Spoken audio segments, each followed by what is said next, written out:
Adunay kahayag alang sa ayuda sa mga driver nga rehistrado sa dakbayan sa Sugbo nga apektado sa mega fuel price hike.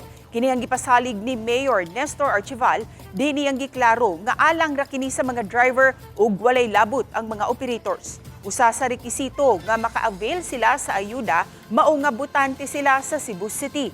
Wa pa hinuon masuta kung pila ang ihatag nga ayuda. Sanglit ipaagi pa kini sa konseho sa syudad, apan gipaniguro niya nga gahinan kini og pondo. Nasayran nga gitigom sa mayor ang mga drivers niadtong milabayng semana, diin gipakisayran ng ilang sentimento. Lahi ang ayuda nga ihatag sa LGU sa fuel subsidy gikan sa LTFRB. Yes, naa sila'y malauman. Considering na naamon tayo na budget na set aside para nila. The amount might be big, but this ako silang imahibaw na ang Cebu City government nagpangga sa mga driver.